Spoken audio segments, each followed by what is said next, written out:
오늘 특세 첫날 하나님께서 주시는 말씀은 이사야 53장입니다. 여러분께서 1033쪽에 있습니다. 이사야 53장 5절 말씀 한 말씀만 읽도록 하겠습니다. 찾으신 분 아멘. 우리 같이 읽을게요. 시작. 그가 찔림은 우리의 허물 때문이요 그가 상함은 우리의 죄악 때문이라. 그가 징계를 받음으로 우리는 평화를 누리고 그가 채찍에 맞음으로 우리는 나음을 받았도다. 어제는 종려주일이었습니다. 예수님께서 고난당하시기 위해서 예루살렘 성에 입성을 하신 날. 오늘부터 월, 화, 수, 목 4일 동안 예루살렘에 머물면서 거기 있는 사람들과 또 많은 대화를 나누고 여러 가지 일을 하셨어요. 총 예수님께서 예루살렘 성에 한 7번 정도 이제 방문을 하셨는데 이번이 마지막 방문이시죠. 그래서 예수님은 그 4일 동안 많은 가르침을 또 주셨고 또 많은 일을 하셨습니다. 이 첫날 주일을 지나고 나서 사람들의 많은 환호성과 환영을 받고 난 다음에 오늘은 무슨 일을 하셨냐면 성전 정화. 기억나시죠 여러분? 예루살렘 성전에 들어갔더니 유월절을 지키기 위해서 세계 여러 곳에서 사람들이 많이 모였습니다. 때를 놓치지 않고 그때 환전하는 사람들, 그리고 재물을 비둘기를 팔고 짐승을 팔고 등등 여러 가지 곡식을 파는 사람들이 성전에 가득 찬 거예요. 본질이 어디 있는지 모르겠어요. 예배가 중심이 아니라 그냥 거기는 비즈니스 하는 장소로 변질되어 버렸습니다. 이때 예수님의 아주 과격한 퍼포먼스가 나오죠. 상을 둘러 엎었습니다. 그러면서 사람들을 성전에서 내쫓으면서 내 집은 만민이 기도하는 집이다. 본질을 회복해야 된다. 여러분, 예배는 사교 모임보다 중요한 것은 우리가 모여서 인간적인 교제가 중요한 것이 아니라 우리가 예수님을 사랑하는 마음으로 우리 주님께 예배를 드리는 것이 교회의 진정한 목적입니다. 교회는 예배가 있어야 돼요. 건전한 하나님의 말씀이 증거되어야 하고 또 우리 하나님의 말씀을 듣고 실천하고 전도하고 선교하고 예수님의 마음으로 이웃을 구제하고 사랑하는 이 교회의 본질적인 모습들이 있어야 합니다. 이걸 지켜갈 수 있어야 돼요. 여러분, 우리 교회는 주님께서 가르쳐 주신 교훈의 말씀으로 교회의 본질을 끝까지 사수하는 건강한 교회가 되시기를 축원합니다. 이걸 위해서 노력해야 돼요. 이게 우리의 전통이 되어야 합니다. 이번 특세를 통해서 여러분 안에 있는 신앙생활의 비본질적인 것들이 여러분 안에 있는 모든 것들이 다 떠나가고 본질적인 것들 때문에 여러분들이 그걸 붙들고 신앙생활할 수 있는 좋은 계기가 될 수 있기를 축원합니다. 스스로 성전 정화 그리고 영적 본질을 회복하기 위한 노력들이 있는 이번 특세가 될 수 있었으면 좋겠습니다. 오늘 여러분 오셔서 특송을 해주셨는데 많은 분들과 함께 해주셔서 너무 마음이 기쁩니다. 어제 밤에도 잠을 자면서 오늘 할머니들 8명 오면 어떡하지? 걱정을 많이 했어요.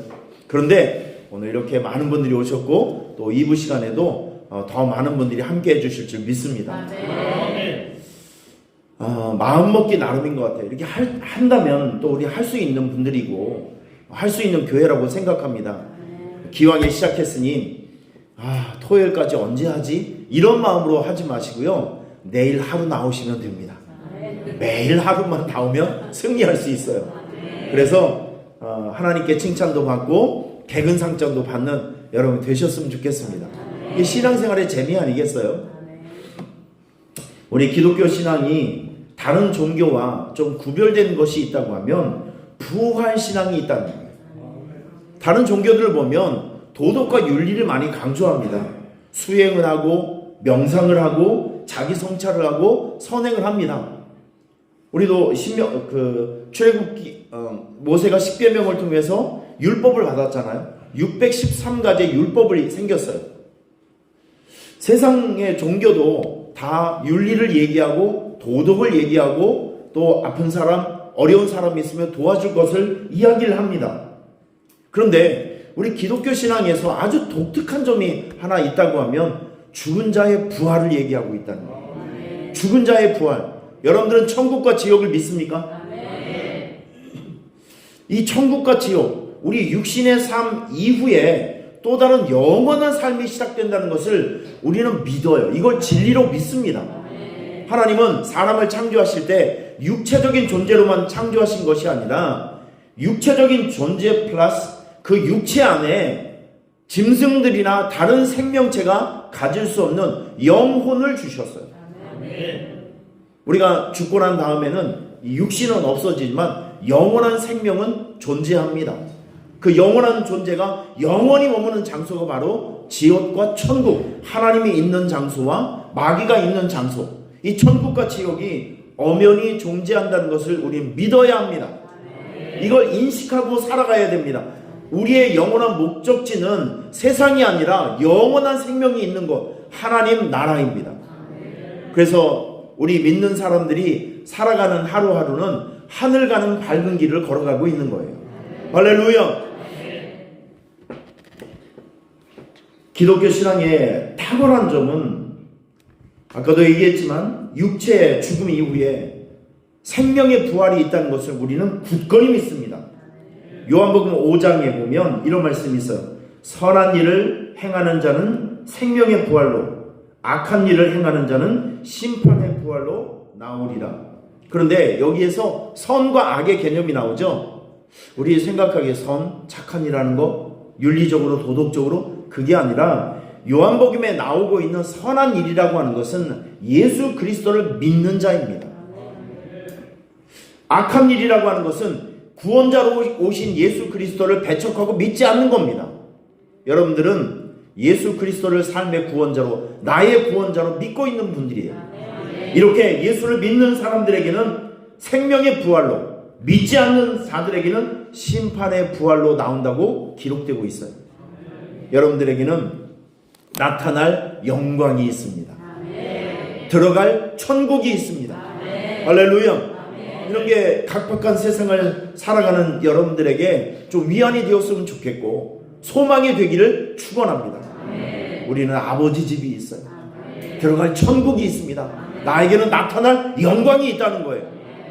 힘들고 어려운 순간에 천국을 바라보시고 나에게 나타날 영광을 소망하신다면 오늘의 고난을 넉넉히 이겨낼 줄 믿습니다. 여러분들이 생명의 고난에, 이 생명의 부활에 참여하기 위해서는요, 예비 동작 하나가 필요합니다. 그게 뭐냐면 예수님의 고난에 동참하는 것입니다. 성경을 한번 보겠습니다. 로마서 8장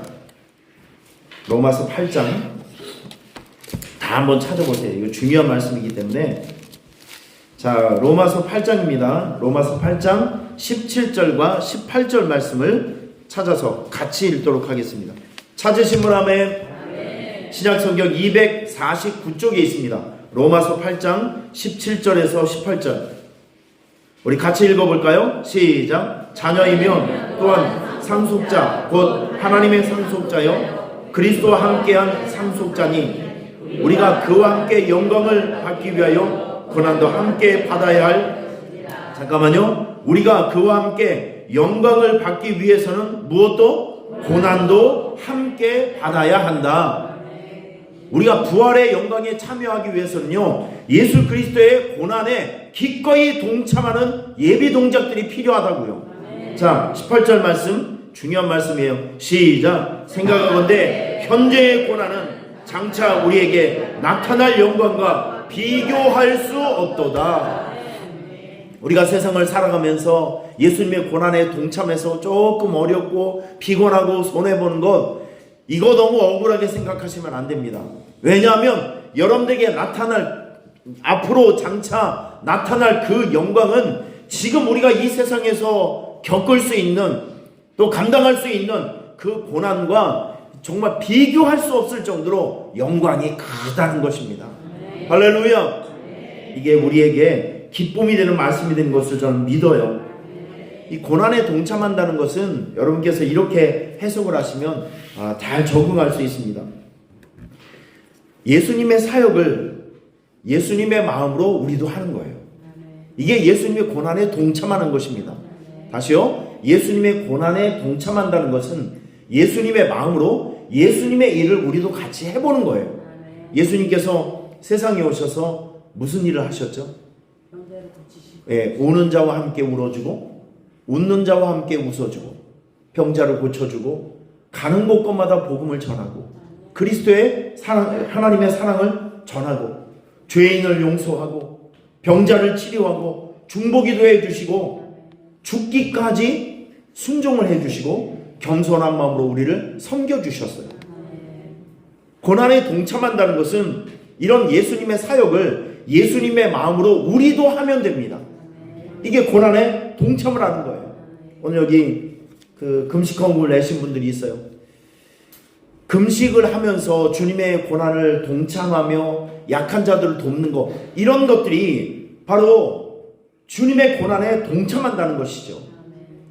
우리가 세상을 살아가면서 매일 이 고난주간처럼 살 수는 없겠지만 그래도 예수님께서 하신 사역들을 예수님의 마음으로 늘 실천하며 살아갈 수 있는, 그리스도의 고난과 동참하며 살아갈 수 있는 여러분의 신앙생활의 패턴이 있었으면 좋겠습니다.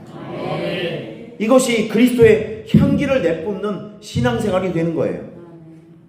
오늘 본문은 이사야서죠. 여러분 이사야 보면 메시아 예언이 굉장히 많이 나옵니다. 메시아 예언, 그것도 아주 구체적인 메시아 예언이 참 많이 나오고 있어요.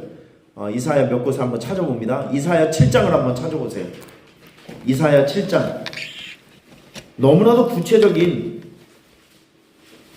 이사야 7장. 자, 이사야 7장 14절입니다. 975쪽에 있습니다. 구약성경 975쪽 이사야 7장 14절 찾으신 분 아멘.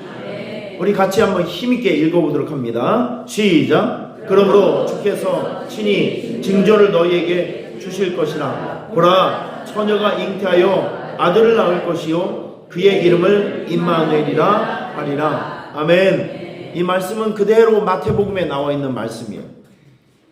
앞으로 장차 이 세상을 구원한 메시아가 탄생할 것이다. 여기 보라, 처녀가 잉태하여 아들을 낳을 것이요 그의 이름을 임마누엘이라 하리라. 할렐루야. 예수님의 출현과 예수님의 탄생은 구약성경의 이사야서에서 기록되어 있는 예언의 말씀이 성취된 사건입니다. 우연한 해프닝이 아니라 성취된 예언이라는 것이죠. 자, 우리 9장을 한번 넘어가겠습니다. 2장을 넘겨보세요. 이사야 9장 6절에서 7절 말씀, 6절에서 7절 말씀 다 찾으셨죠? 같이 한번 읽겠습니다. 시작. 이는 한 아기가 우리에게 낳고 한 아들을 우리에게 주신 바 되었는데 그의 어깨에는 정사를 메었고 그의 이름은 기묘자라, 모사라, 전능하신 하나님이라, 영존하시는 아버지라, 평강의 왕이라 할 것입니다. 그 정사와 평강이 더함이 무궁하며 또 다윗의 왕자와 그의 나라에 군림하여 그 나라를 굳게 세우고 지금 이후로 영원히 정의와 공의로 그것을 보존하실 것이라. 만군의 여호와의 열심히 이를 이루시리라. 아멘. 만군의 여호와의 열심히 이를 이루시리라. 하나님의 열심이 무엇이죠? 저와 여러분들을 사랑하시는 그 일, 죄 많은 죄인을 용서하시고 사랑하시는 그 열심이 우리보다 더하신 분이 우리 하나님이시라는 거예요. 할렐루야. 세상에 오신 예수님이 기묘자, 모사라, 아주 탁월하신 중재자이시고 상담자가 이 세상에 오신다는 말씀입니다. 그 놀랍고 위대한 상담자, 중재자가 누구냐면 바로 예수 그리스도. 하나님과의 얼그러지고 뒤틀어진 관계를 당신의 죽음을 통해서 화해시키고 하나가 되고 평화를 이루신 분, 여기에 나와 있는 기묘자, 모사, 전능하신 하나님, 이분이 바로 예수 그리스도, 그분께서 탄생하신다는 말씀입니다. 할렐루야. 이 예언의 말씀이 성취된 사건이 바로 예수 그리스도의 탄생이시라는 것이죠. 근데 오늘 이사야 53장을 다시 한번 넘어가겠습니다. 여기 이사야 53장 여기 보면 예수님께서 당하실 일들을 아주 상세하게 기록되고 있어요. 이사야 53장 3절 말씀 한번 보겠습니다. 3절 시작. 간고를 많이 겪었으며 질고를 아는 자라. 마치 사람들이 그에게서 얼굴을 가리는 것 같이 멸시를 당하시고 그를 귀히 여기지 아니하였도다. 지금 보면 마치 그 장면을 본 사람처럼 이사야는 예수님이 탄생하기 700년 전의 사람이에요.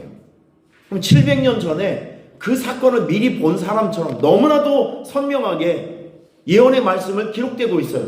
멸시를 당하시는 예수님.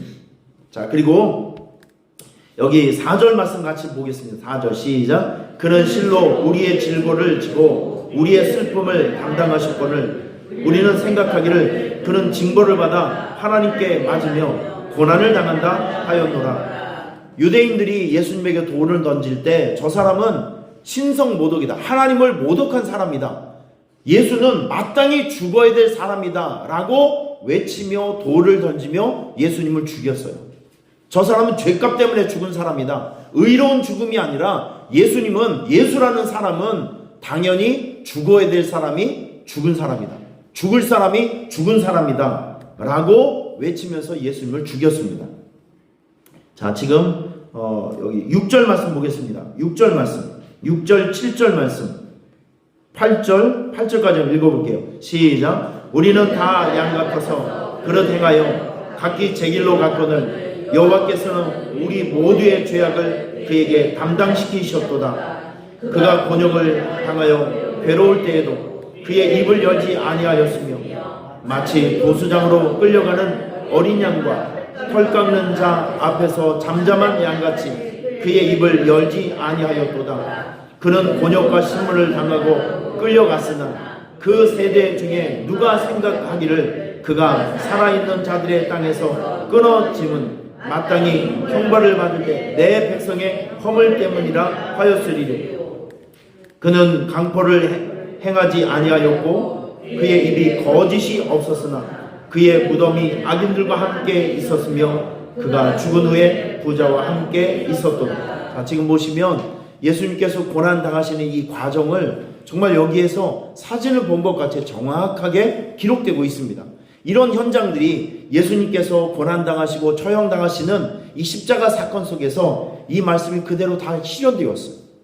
제가 계속 이런 말씀을 여러분들에게 말씀드리는 이유는 무엇이냐면 예수님의 탄생과 고난과 부활 사건은 예언의 성취라는 것이죠. 갑작스럽게 시나리오도 없었던 일들이 갑작스럽게 나타난 사건이 아니라 이 하나님의 구원의 계획이 예수님에 의해서 완벽하게 실현된 사건이 바로 예수님의 탄생과 고난과 부활 사건이라는 것을 우리 잊어서는 안 됩니다. 오늘 마지막 부분에 우리가 꼭 기억해야 될 것이 있어요. 5절 말씀입니다. 5절 말씀. 이 말씀이 참 중요한 말씀인데 같이 읽어봅니다. 시작. 그가 시들은 우리의 허물 때문이요 그가 상함은 우리의 죄악 때문이라. 그가 징계를 받음으로 우리는 평화를 누리고 그가 채찍에 맞음으로 우리는 나음을 받았도다. 아멘. 바로 이 부분입니다.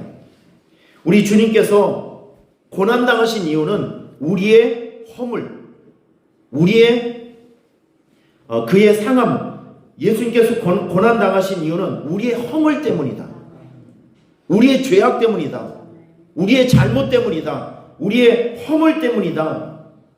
바로 그것 때문에 예수님께서 오신 것이고 십자가 위에서 돌아가신 이유가 바로 그것 때문이다. 십자가 위에서 달려 돌아가신 예수님의 희생 때문에 얻어진 결과가 무엇이냐면 바로 이런 부분이에요. 그가 징계를 받음으로 우리가 평화를 누리고 이 평화는 하나님과 우리가 죄 때문에 어그러진 관계가 되었어요. 근데 예수님의 희생 때문에 이 어그러진 관계가 평화가 생기고 소통이 생기기 시작했다는 것입니다. 예수님 때문에 우리가 하나님과 소통하기 시작했고 예배의 관계가 회복되었다는 뜻입니다. 할렐루야. 그래서 예수님은 너무나도 고마우신 분이에요. 너무나도 고마우신 분, 너무나 감사한 분, 우리에게 선물 같은 분이 바로 예수님이십니다. 할렐루야. 여기 5절에 그가 징계를 받음으로 우리는 평화를 누리고 그가 채찍에 맞음으로 우리가 나음을 받았다, 이런 표현이 있습니다. 여러분, 그런데 이거 성경 주석에 보니까 이런 표현이 하나 있더라고요. 우리가 나음, 이 나음을 어떤 성경학자는 이렇게 표현합니다. 나옴이라고 표현합니다. 나음, 이 나음을 나옴으로 표현한다니까요. 예수님의 희생이 결국 저와 여러분들을 저주의 구렁텅이에서 건져주셨다는 것이죠. 우리가 그 저주에서 나왔다는 뜻입니다. 누구 때문에? 예수님 때문에. 이 예수님은 정말 선물 같은 분이고 너무나 소중한 분이고, 우리의 찬양과 경배를 매일 받아도, 우리의 찬양과 경배 매일 받아도 하나도 흠결이 없는 너무나도 소중한 분이 바로 예수 그리스도이십니다. 할렐루야. 우리가 매일매일 해야 될 일들이 있어요. 3가지 하시면 됩니다. 나를 구원하신 그 예수님에게 정말 고마운 마음으로, 감사한 마음으로 찬양과 경배를 하는 일입니다. 여러분, 매일매일 살아가면서 예수님 생각하면서 매일 찬양의 기쁨을 올려드리세요. 우리가 주님 생각하며 흥얼흥얼 부르는 찬양, 하나님께서 너무 기뻐하십니다. 호흡 있는 자마다 여호와를 찬양할지어다. 나를 위해서 십자가에 달려 돌아가신 그 예수님을 생각하며 오늘도 그 예수님에게 기뻐하는 찬양을 많이 불러드리는 이 하루가 되시기를 축원합니다. 여러분, 입이 있으니까, 호흡이 있으니까 우리 할 수 있는 일이잖아요. 한번 해봅시다. 아멘. 그리고 대속의 죽음에 늘 감사하세요.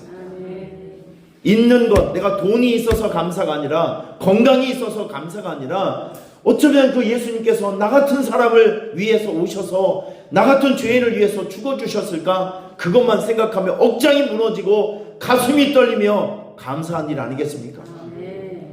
그 원초적인 그 십자가 사랑에 감사해서 오늘도 무조건 감사하시고 찬양하시고, 그리고 이 죄사함의 비밀을 모르는 사람들에게 이 비밀을 좀 알려주세요. 우리에게 있는 이 죄의 문제는 예수님밖에 해결할 분이 없다는 이 죄사함의 비밀을 많은 분들에게 좀 알려주셨으면 좋겠습니다. 할렐루야. 이것이 바로 우리가 신앙생활하면서 예수님 바라보면서 매일매일 실천해야 될 일이라고 생각이 됩니다. 여러분, 오늘 하루 예수님 진지하게 생각하시면서, 그가 찔림은 우리의 허물 때문이요 그가 상함은 우리의 죄악 때문이라. 그가 징계를 받음으로 우리가 평화를 누리고 그가 채찍에 맞음으로 우리는 나음을 받았도다. 이 말씀 오늘 하루 종일 묵상하시면서 예수님 기뻐하시는 일 많이 하시고 감사하시고 예수님의 십자가를 묵상하며 주님께로 바짝바짝 다가서는 이 하루로 평생으로 삼으시기를 주님의 이름으로 축원합니다.